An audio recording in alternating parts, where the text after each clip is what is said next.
नमस्कार दोस्तों, मैं प्रखर श्रीवास्तव आप सभी लोगों का स्वागत करता हूं आपके अपने चैनल गुरु घंटाल में। दोस्तों, आज का जो हमारा टॉपिक है वो है फाइनेंस कमीशन ऑफ इंडिया। निकल पड़ते हैं आज के सफ़र पर। अगर ये वीडियो आप लोग को पसंद आए तो इसको लाइक, शेयर एंड कमेंट करना ना भूलिए। एंड सबसे इम्पॉर्टेंट चीज़, गुरु घंटाल को सब्सक्राइब कीजिए। सब्सक्राइब के जस्ट बगल में एक बेल आइकन होगा, उसको प्रेस ज़रूर कीजिए। उसके बिना सब्सक्रिप्शन अधूरा है।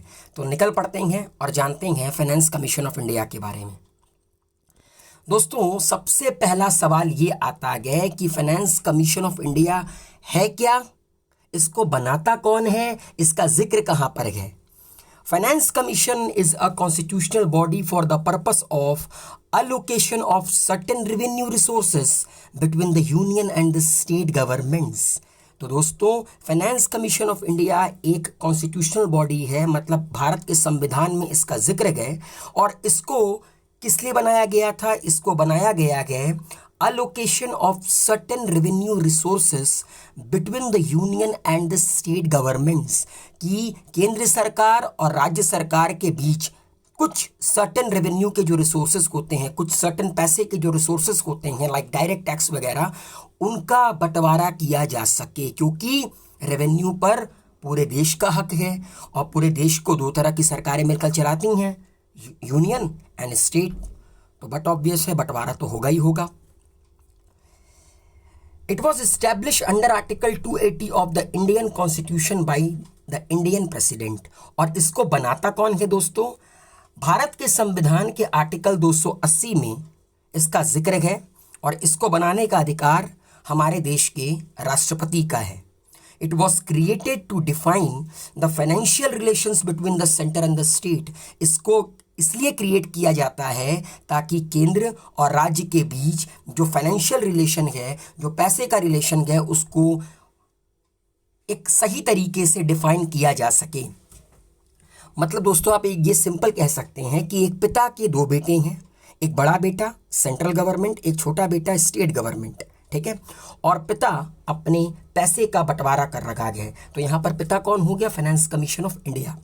इट वॉज फॉर्म्ड इन 1951 और 1951 में ये बनकर तैयार हुआ था। मतलब पहली बार 1951 में इसका जो ढांचा है वो लोगों के सामने आया था। अब दोस्तों, अगला सवाल कि कितने कितने सालों में ये बनता है। President after 2 years of the commencement of Indian constitution and thereafter every 5 years has to constitute a finance commission of India. दोस्तों, जब 1950 में हमारे देश का संविधान लागू हुआ और पहली बार संविधान लागू होने के 2 साल के बाद इसको बनाया गया। मतलब उसमें नियम लिखा हुआ था कि संविधान लागू होने के 2 साल के बाद इसे एक बार बनाया जाएगा। उसके बाद हर 5 साल के बाद राष्ट्रपति के ऑर्डर से फाइनेंस कमीशन ऑफ इंडिया बनाई जाएगी, जो कि ये तय करेगी कि जो पैसा है, जो रेवेन्यू का रिसोर्सेस है, सर्टेन रेवेन्यू का जो रिसोर्सेस है, इनडायरेक्ट की बात नहीं कर रहा हूँ मैं, यूजुअली डायरेक्ट की बात कर रहा हूँ, उसको किस तरह बांटा जाए। मतलब कितना परसेंट सेंट्रल को दिया जाए, कितना परसेंट स्टेट को दिया जाए। ये काम है दोस्तों फाइनेंस कमीशन ऑफ इंडिया का। अब ये हर 5 साल में एक बार बनाई जाती है।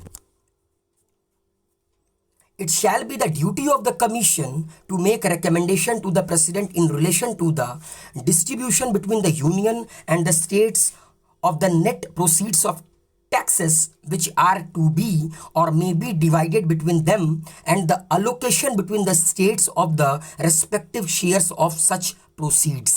काम क्या होता है दोस्तों फाइनेंस कमीशन ऑफ इंडिया का? अगर राष्ट्रपति बनाया है तो इनका काम ये होता है कि राष्ट्रपति को ये रेकमेंड करते हैं।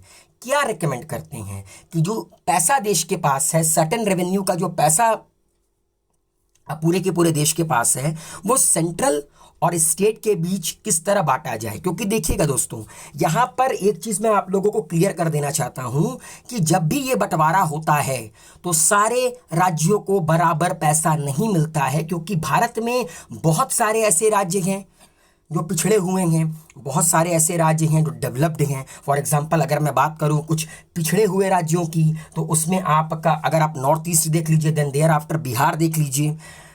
अगर मैं डेवलप्ड राज्य के बारे में बात करूं तो उसमें महाराष्ट्र आ जाता है, गोवा आ जाता है। तो कई सारे फैक्टर्स ध्यान में रखे जाते हैं, पॉपुलेशंस भी ध्यान में रखी जाती है। बट ऑब्वियस है, अगर किसी स्टेट की पॉपुलेशन ज़्यादा है तो उसको आपको ज़्यादा पैसा देना पड़ेगा डेवलपमेंट के लिए, क्योंकि बट ऑब्वियस है वहाँ पर खाने वाले लोग ज़्यादा हैं, मतलब परिवार बड़ा है, तो बड़ा परिवार है तो पैसा ज़्यादा देना पड़ेगा। फॉर एग्जांपल उत्तर प्रदेश की जनसंख्या 24 करोड़ है, तो उत्तर प्रदेश को ज़्यादा देना पड़ेगा। जम्मू कश्मीर आपका इतना डेवलप नहीं है, इसीलिए जम्मू कश्मीर को ज़्यादा पैसा देना पड़ेगा। इसीलिए ये सारे के सारे फैक्टर्स ध्यान में रखते हुए किस स्टेट को कितना पैसा जाएगा और सेंट्रल और स्टेट के बीच में कितना पैसा बटेगा, ये रेकमेंड करना फाइनेंस कमीशन का काम होता है। किसको? हमारे देश के राष्ट्रपति को।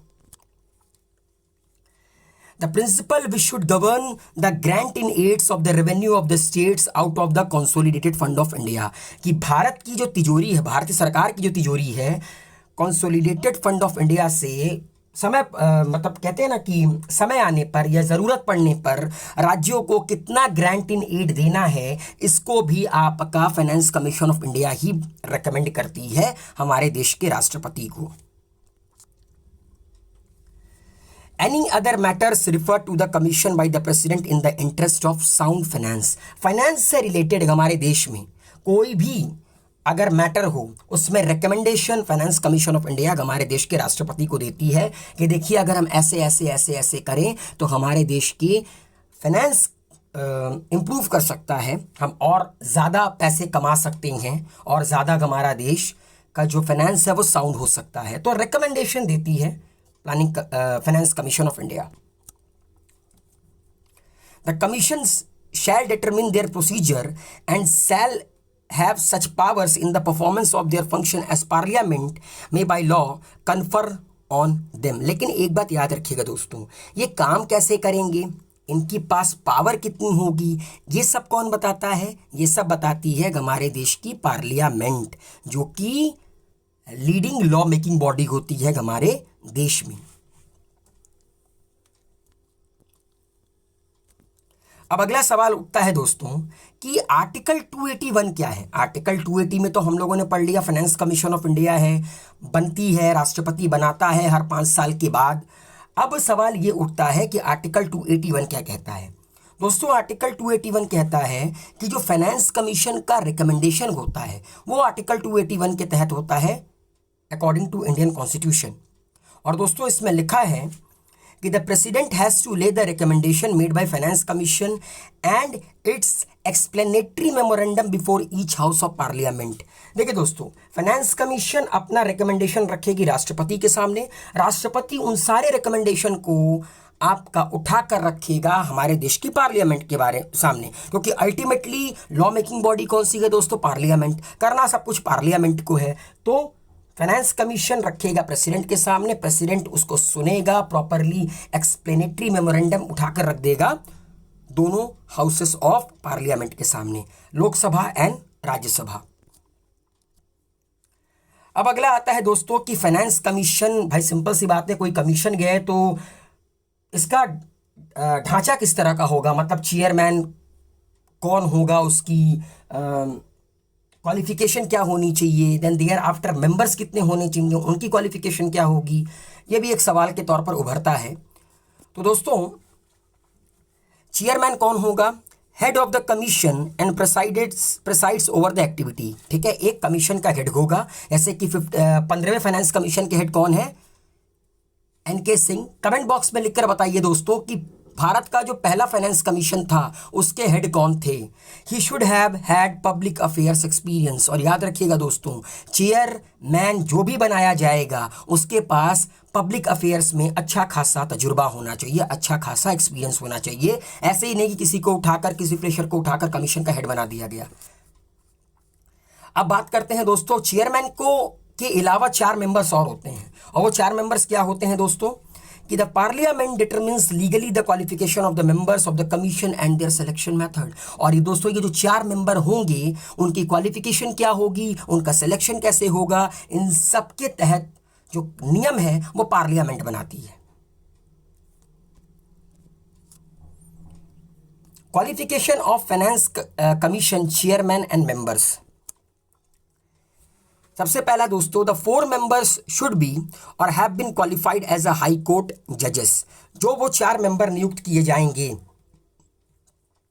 चेयरमैन के अलावा, उनकी पहली जो क्वालिफिकेशन क्राइटेरिया है कि वो सारे के सारे हाई कोर्ट के जज के क्वालिफिकेशंस के बराबर हों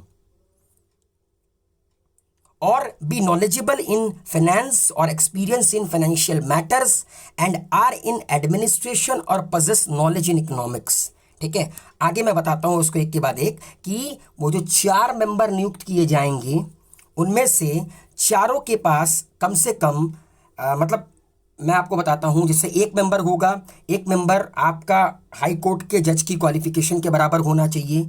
दूसरा जो मेंबर होना चाहिए उसके पास फाइनेंस में अच्छी खासी नॉलेज होनी चाहिए। तीसरा मेंबर वो होगा जिसके पास एडमिनिस्ट्रेशन और फाइनेंशियल मैटर में अच्छी खासी नॉलेज होनी चाहिए। और चौथा मेंबर दोस्तों वो होगा जिसके पास इकोनॉमिक्स में अच्छी खासी नॉलेज होनी चाहिए। और ये चारों मिलकर असिस्ट करेंगे फाइनेंस कमीशन के चेयरमैन को। और ये पांचों लोग मिलकर जो भी रिकमेंडेशन देंगे वो राष्ट्रपति के सामने रखा जाएगा। राष्ट्रपति उठा के वो रिकमेंडेशन रखेगा देश की पार्लियामेंट के सामने। एंड इन सबकी अपॉइंटमेंट कौन करेगा? हमारे देश का सर्वे सर्वा, हमारे देश के महामहिम president of India. Grounds of disqualification of member, और इन्हें हटाया कैसे जा सकता है दोस्तों? जो भी मेंबर्स होंगे found to be of unsound mind, अगर इनमें से कोई भी अनसाउंड माइंड का निकला, involve in a violate if there is a conflict of interest, अगर कॉन्फ्लिक्ट ऑफ इंटरेस्ट होता है या किसी भी गलत तरह की हरकत में लिप्त पाया जाता है तो इसको हटाया जा सकता है। The tenure of the office of the member of the Finance Commission is specified by the President of India and in some case the members are also reappointed। और याद रखिएगा दोस्तों, ये जो मेंबर होते हैं फाइनेंस कमीशन के, उनका जो टेन्योर होता है, उनका जो कार्यकाल होता है, वो हमारे देश के राष्ट्रपति के द्वारा डिफाइन होता है। और कुछ कुछ केसेस में इन मेंबर को दोबारा से रीअपॉइंट किया जा सकता है। The member shall give part time or service to the commission as a schedule by the president. याद रखिएगा दोस्तों, ये जो मेंबर हैं ये पार्ट टाइम सर्विस भी कर सकते हैं या फुल टाइम सर्विस भी कर सकते हैं। ये भी हमारे देश का राष्ट्रपति ही डिसाइड करेगा। The salary of the member is as per the provision laid down by the constitution, और जो इनकी सैलरी होगी वो पर्टिकुलर आपका हमारे देश के संविधान में मेंशन गया कि इनको कितनी सैलरी दी जाएगी। जो भी प्रोविजन दिया हुआ है आपका हमारे देश के संविधान में, उसके अकॉर्डिंग ये बढ़ती भी रहती है। जब लगातार आपका दोस्तों पे कमीशन आती है तो ये बढ़ती चली जाती है। तो उम्मीद है आप लोगों को ये वीडियो पसंद आया होगा। Wish you a very good luck, take care, goodbye, शब्बा खैर।